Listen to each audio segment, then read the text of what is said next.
we're gonna go back, we need to start from the first and go to the last, before we go to the last. Well, I thought you said we're going to go from the first to the last.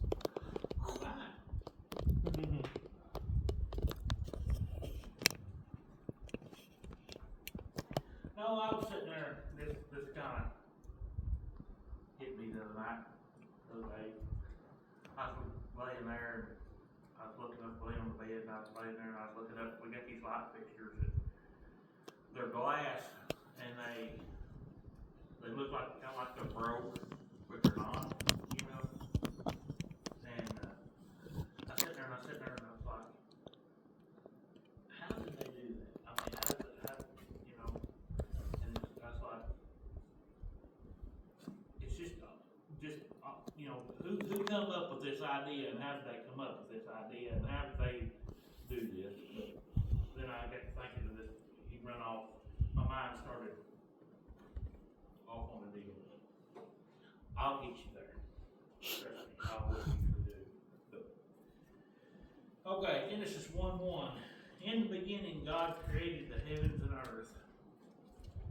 Now the earth was formless and empty. Darkness was over the surface of the earth. Dark was dark and now the earth was formless and empty.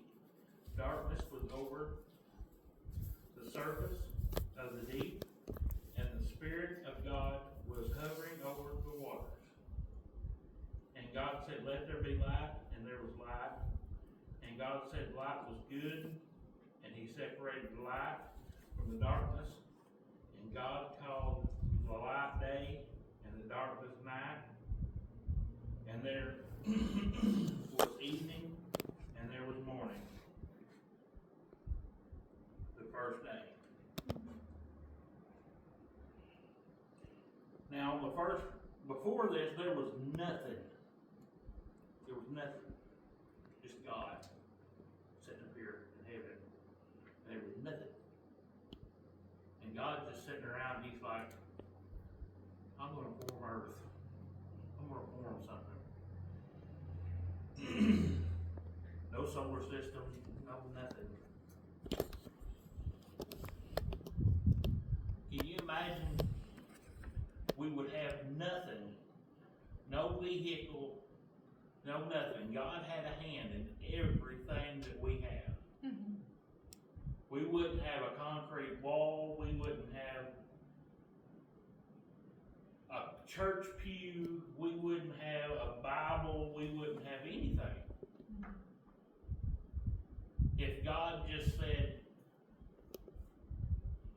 I'm going to stop man right here at this point for him not figuring out this formula, how to make this certain thing.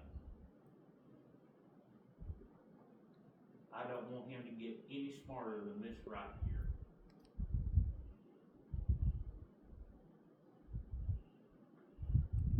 I don't want him to know how to make. I don't want him to know how to make a book. I don't want him to know how to make a, you know. I don't want him to know how to make a car. I don't want Henry Ford to know how to build a car. I don't want him to know how to build a car. We'd still all be riding horses around.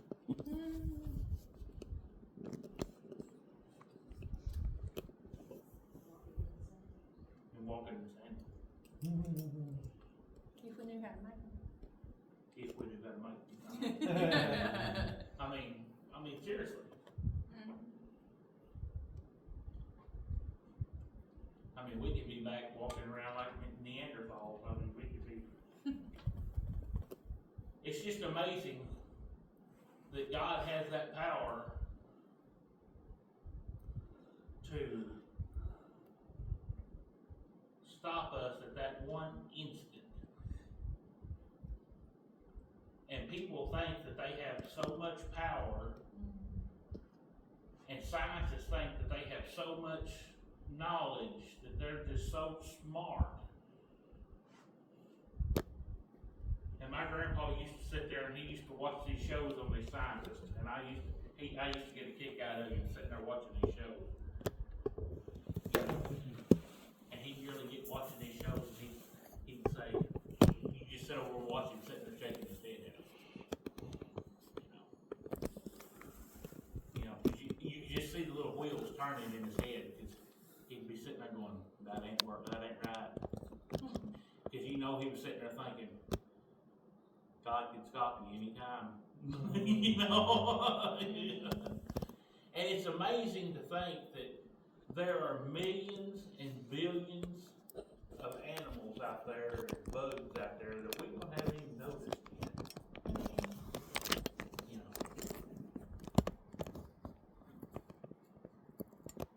Like there are man-eating spiders at our house apparently.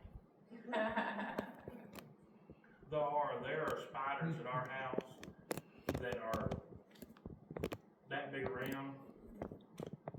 They are bigger than that. Even Cheyenne said they were bigger than that. They're that big around, and one drop of their venom can kill a half of South America. Very funny. I actually watched the record on one spider size. He's being sarcastic. No, I didn't think true. They're awesome. I mean, they're that dangerous. I mean, He's they're saying that, his family reacts that way, is what he's trying to say. you know, they're just that dangerous, you know. And they go from this size to the size of a 5-gallon bucket instantly. You know. But, you know, but it's funny, you know, that I would call National Geographic, but we'd have to move. And it's too hot to move. So, And our movers don't. yeah, our movers are saying, no, we're not moving no more. Absolutely not. But you know, it's amazing the power that God has over the world. That just instantly, and how much He can just say in just one instant, just say, that's enough. I'm done. Y'all's not thinking, y'all's too smart. You're too smart for your own kind. It's just like you know the old saying, I'm giving you enough rope to hang yourself. And then really that's basically what He's done. He's given us enough rope to hang ourselves, because by giving us our own free will, that's basically what He's done.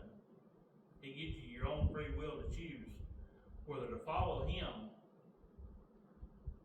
and whether to be saved and to follow Him and to choose Him,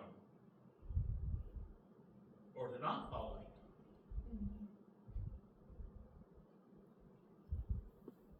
Because if you don't choose to follow Him, you're going to end up in a world of hurt. In the end, it's not going to be good. You're going to end up in a life of eternal hell.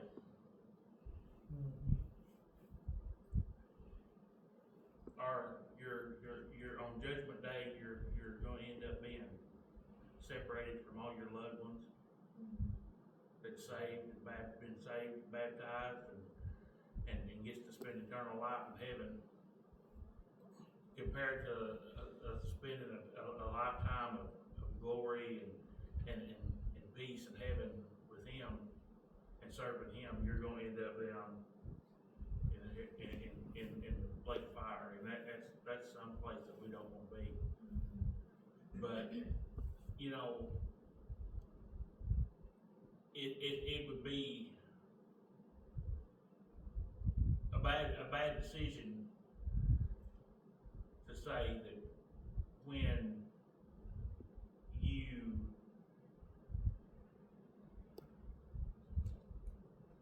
have this choice Angela, what's that say?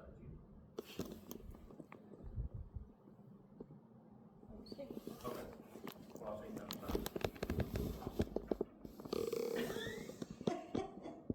Don't get them running. It's just a little piece of carpet. Okay. Caterpillar, but it's just carpet. Don't do that to me. Oh, We'll be talking about Pentecostal again. You see it running across. Running across the floor. last time I jumped over you and landed against the wall. Come on.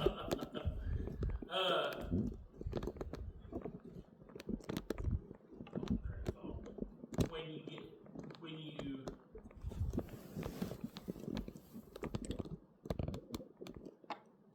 decide when you get back to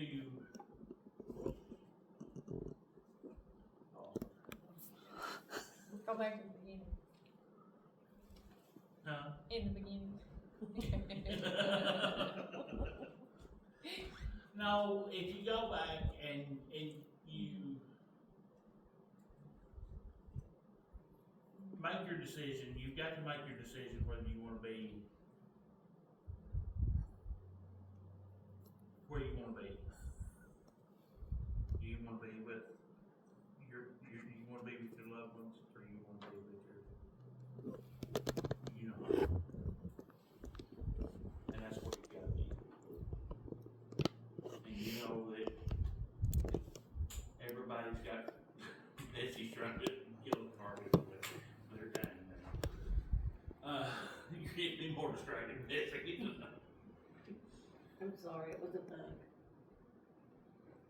See, I told you it was something. Is it a dead bug? Sure enough. Okay.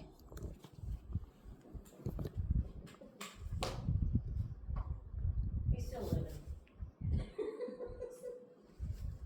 Keep an eye on him, I'll get him in a minute.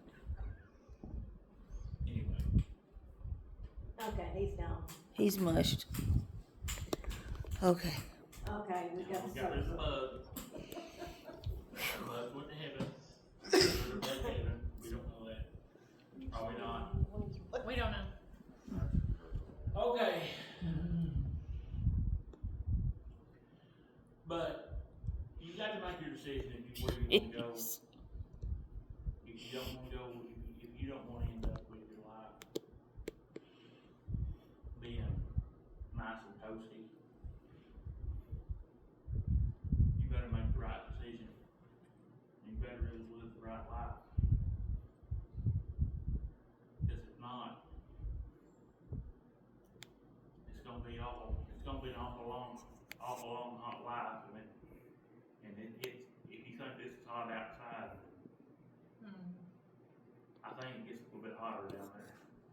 And I'm a bad boy, and I don't like to sweat.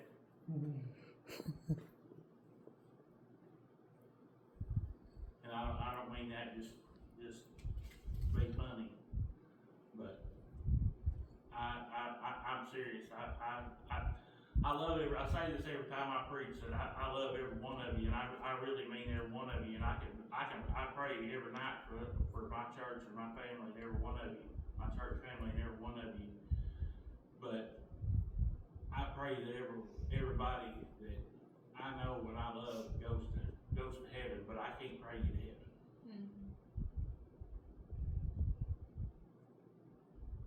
You know, I've told people that I love that I can pray for you all you want. And I heard a preacher the other day I was flipping through Facebook, and they got the little reels that come up there and said the worst prayer that's ever been prayed is the sinner's prayer, because they've been told it was the sinner's prayer, because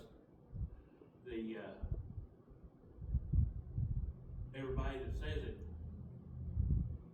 most of the people that pray it just repeat after the preacher and say it. They think they're saved, but they just repeat the words and they don't mean it. They don't really have a heartfelt meaning behind it. They just repeating it after the preacher, and they think that they're saved, but they're really not, because they haven't words and they just, right there in that moment, they think they're saved, but they're not. You know. They're just reciting that to the preacher because, you know, the preacher says, hey, just recite these words and you'll be saved, you know. And I got to thinking about that. And I got, it kind of hit me and I got to thinking about that. He went on there just a little bit longer. And then he recited the prayer and I listened to it. And I had to go back and listen to it. I had to go back and listen to the reel again. And he recited the prayer, and I was like, you know, I kind of get his point there. You know, reciting the sinner, just reciting after what somebody else says, just really don't save you. It's what you say in your heart is what saves you. Confessing your sins, just saying I confess all my sins does not save you. It's when you get down on your knees and you actually just have a heartfelt talk